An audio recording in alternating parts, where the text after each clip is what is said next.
Bonsoir, bonsoir, bonsoir la famille. J'espère que vous allez bien, j'espère que vous vous portez bien, j'espère que ça va bien chez vous. Alors, nous, on s'introduit encore davantage dans vos maisons parce que on vient encore ce soir parler de mariage. Et aujourd'hui, comme à l'accoutumée maintenant, on a notre pasteur qui est là avec nous, c'est pasteur Eric Kouassi qui va nous parler en fait du mariage, deuxième partie. Et bien évidemment, aujourd'hui, on a choisi une thématique assez particulière qui est le mariage, mais tout en étant heureux. Comment bâtir un mariage heureux? Parce qu'en vérité, on parle de ça parce qu'on réalise que beaucoup de personnes vont se prévaloir qu'ils sont mariés, oui, il n'y a pas de problème, mais est-ce que ces gens-là sont véritablement heureux? Et Mm. surtout, comment faire pour bâtir un mariage heureux? Quels sont les ingrédients? On va vraiment parler de ça en long et en large. Alors, tout d'abord, notre invité va se présenter. Alors, bonsoir, pasteur Eric. Comment vas-tu? Bonsoir frère Warren, ça va? Par la grâce de Dieu, ça va. On se plaint pas. Excellent, excellent, très bien. Alors, est-ce que tu peux te présenter pour les gens qui vont te découvrir encore ce soir? Alors, salut, je suis le pasteur Eric. Ma voix est un peu cassée, mais je vais essayer de parler un peu plus fort. Je suis le Mhm. pasteur Eric, résident au Nebraska, au Omaha, Nebraska. C'est dans le Midwest des États-Unis. Voilà. Je suis pasteur en plein temps depuis 2013, juin 2013. Ayant fait les études en informatique, ingénieur informaticien, j'ai tout laissé pour servir l'éternel Dieu. Et ça a été un chemin, un périple, mais l'éternel Dieu a toujours pourvu. Voilà. Et donc, je suis là avec toi, Warren. Et Excellent, excellent, très bien, très bien. Alors, pour commencer, pasteur, d'entrer directement, on rentre dans le vif du sujet. ah, Directement. Alors, aujourd'hui, comme je disais, on va parler de comment bâtir un mariage heureux. voilà. Alors, déjà, la première question que j'ai envie de te poser, pasteur, c'est celle de savoir, c'est quoi être heureux? C'est quoi être heureux concrètement? Euh, En anglais, il y a deux mots qui, qui expriment être heureux. Mhm, Bon, on va dire heureux et joie. mhm, En français, en anglais, ce sera happiness et mhm, puis joy. Joy, c'est la joie. Et puis mhm, happiness, c'est être heureux. Voilà. mhm, Donc,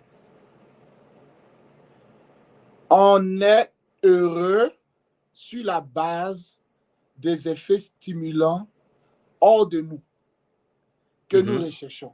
Ça veut dire quoi? Si j'achète une voiture, je suis heureux. Si j'ai une maison, je suis heureux. S'il y a un événement qui se passe dans ma vie, je suis heureux. Tu me comprends? Voilà. mhm, Mais j'ai la joie quand l'éternel Dieu est dans ma vie parce que c'est une grâce qui vient seulement de Dieu, la joie. La joie vient seulement par l'Esprit Saint. C'est l'effet que produit la présence de Dieu dans le cœur d'un croyant. C'est la mhm, joie. Alors donc, David dira que la joie de l'éternel Dieu, c'est ma force. Il n'a pas dit l'heureux de l'éternel Dieu, c'est ma force. Il a dit la joie. Donc, la joie, c'est l'éternel Dieu qui donne. C'est une force qui te permet de garder une atmosphère positive. OK? Positif, ça vient de Dieu. L'argent ne peut pas acheter la joie. Je peux, je peux être dans la joie même quand je n'ai rien. Je suis pauvre. Parce que l'éternel Dieu est ma portion. Mais je peux être heureux parce que j'ai acheté une voiture. Mais être heureux, ce type de joie-là ne dure pas parce qu'elle est basée sur du matériel. Elle est basée sur un événement. OK? mhm, Voilà. Donc, je dirais, beaucoup de personnes font l'amalgame, mais il y a une nuance quand même. OK? Donc, mhm, être heureux, tout simplement, j'aimerais dire être heureux, c'est se reconnaître comme enfant de Dieu. De savoir que Jésus est avec toi.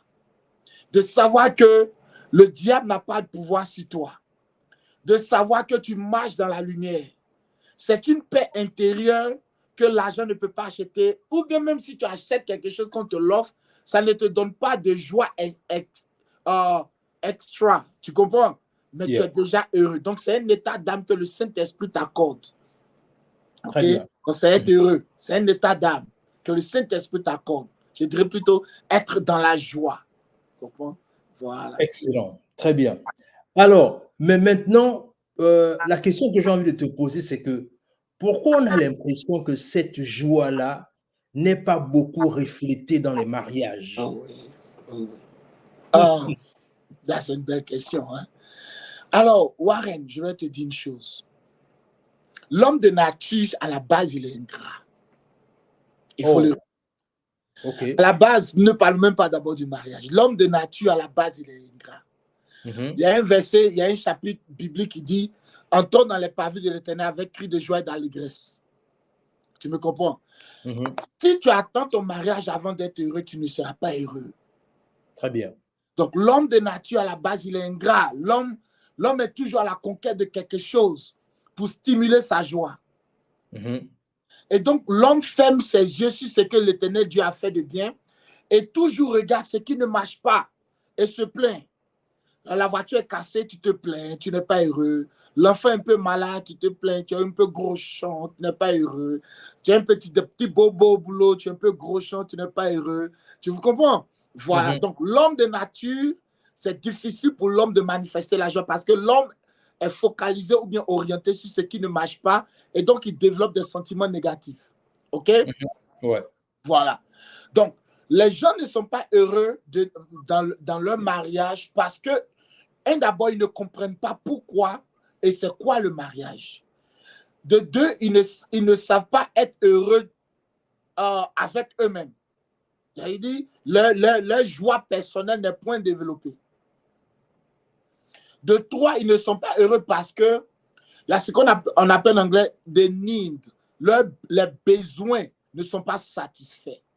Et aujourd'hui, dans tous les couples, le problème majeur, je n'ai même pas dit, il y a un seul problème qui fait que les couples ne sont pas heureux, c'est que chaque partenaire dans chaque couple ne participe pas activement à satisfaire les besoins d'autrui. Tu comprends? Voilà. Et donc, les couples aujourd'hui, beaucoup de couples ne sont pas heureux parce que, parce qu'on a, puisqu'on n'a pas, on ne s'est pas concentré, focalisé à satisfaire le besoin du partenaire et vice-versa. Il y a tout un problème qui en découle. On n'est pas heureux parce que la femme n'a pas eu des compliments, l'autre n'est pas heureux parce qu'il y a une personne qui vient s'intéresser dans le mariage et l'autre n'est pas heureux parce que ils ont un problème de communication, ok? L'autre n'est pas heureux parce que j'ai dit dans l'autre show la dernière fois que la femme pense qu'elle a marié une autre femme et l'homme pense qu'il a marié un autre homme. Or, nous sommes des entités, des êtres carrément différents créés par le même Dieu. Donc aujourd'hui, on n'est pas heureux aussi parce que l'Éternel Dieu n'est pas au milieu de nos foyers. Tu me comprends? Beaucoup de couples sont chrétiens, ils ont une Bible, mais est-ce que l'Éternel Dieu est dans le foyer? C'est ça. Wow, wow, excellent, excellent. Alors, mais est-ce qu'il y a une formule pour créer le bonheur dans son mariage? Est-ce qu'il y a une formule? Est-ce qu'il y a un postulat pour créer le bonheur dans son mariage? Parce que, comme je disais au préalable, c'est que beaucoup de personnes sont simplement parfois en train de dire que, bah oui, moi, ça fait 20 ans que je suis marié, ça fait 30 ans que je suis marié. Mais quand on regarde la manière dont ils se comportent dans la maison, bien quand tu vas visiter ces personnes-là, tu as l'impression que c'est comme si, voilà, moi quand je grandissais, par exemple, on avait par exemple un voisin, lui, quand on arrive chez lui et qu'on part jouer, quand j'étais plus petit, quand on sait que le père est en train d'arriver, tout le monde fuit. Les parents, c'est-à-dire que nous, les enfants, nous qui étions petits, on fuit. Et ces enfants, ils sont dans une tourmente parce que papa est en train d'arriver. Tu vois un peu? Et il y avait aussi le fait que même madame, elle-même, elle est en train de paniquer, make sure que everything is right in the house. Donc, moi, la question que je te pose, c'est celle de savoir, est-ce qu'il y a une formule aujourd'hui pour mettre en place pour créer le bonheur dans son mariage? Frère Warren, ça c'est un débat, c'est vraiment long, hein? C'est une question qui appelle à vraiment beaucoup d'explications. Beaucoup d'explications. Alors, pour être heureux dans son mariage,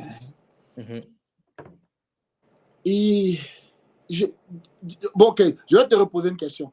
Est-ce que tu veux que je donne la version courte ou bien la version longue comme un séminaire?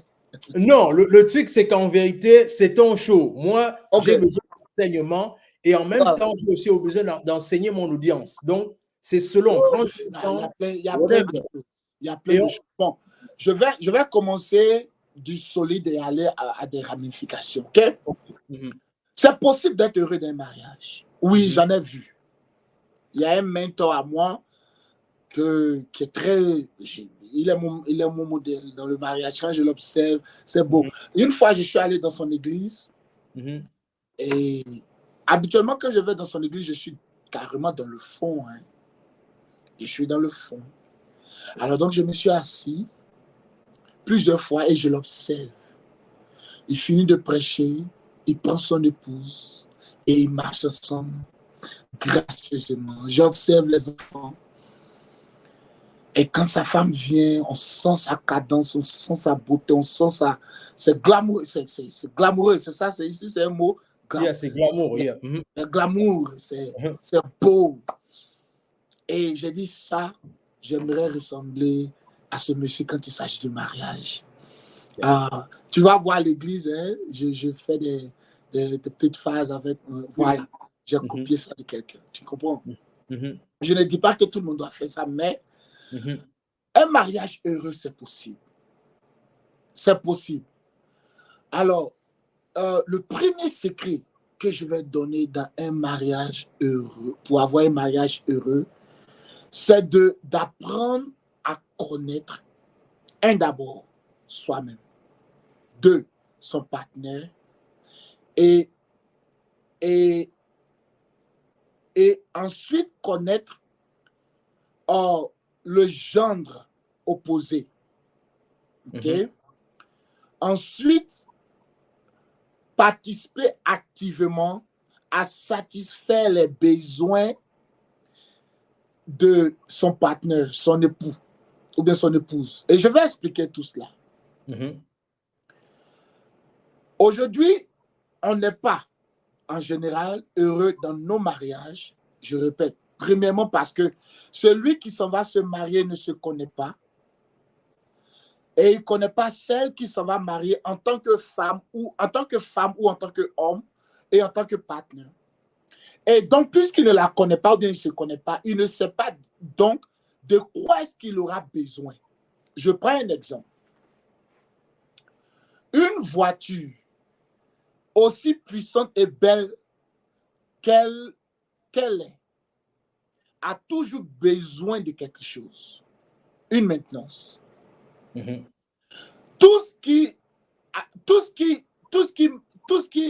Donc, toute personne qui manque de satisfaire le besoin d'un objet ou d'une personne détruit un principe, casse un principe, ou bien viole un principe. OK? Donc, un avion a besoin d'être maintenu. Une voiture a besoin d'être maintenue. Un immeuble a besoin d'être maintenu. Donc, on maintient quelque chose en pourvoyant aux besoins de cette chose. Donc, ma voiture a besoin de changer, d'avoir l'huile de moteur changé régulièrement. Ma voiture a besoin d'avoir le parallélisme fait régulièrement. Ma voiture a besoin d'avoir les filtres être changés régulièrement. Alors, si je ne satisfais pas les besoins de ma voiture, qu'est-ce qui se passe? La voiture aurait été belle, solide, comment elle va se casser. Ouais. Ainsi va pour l'homme. Toute chose que Dieu a créée a un besoin. Et ce besoin est inné. Donc, la femme a un besoin. C'est un besoin inné qu'elle-même, elle ne peut pas te dire de quoi est-ce qu'elle a besoin. L'homme aussi a un besoin. Il a des besoins que lui-même, il ne peut pas te dire de quoi est-ce qu'il a besoin. Parce que c'est inné, c'est Dieu qui a mis ça en lui. Donc, aussi longtemps que les besoins d'une entité ne sont pas donné ou bien satisfait, cette entité-là ne peut pas fonctionner. En anglais, on dit malfunctioning. Tu me comprends? Donc aujourd'hui, les mariages, nos mariages africains, européens, il y a des besoins que le partenaire, il y a des choses que le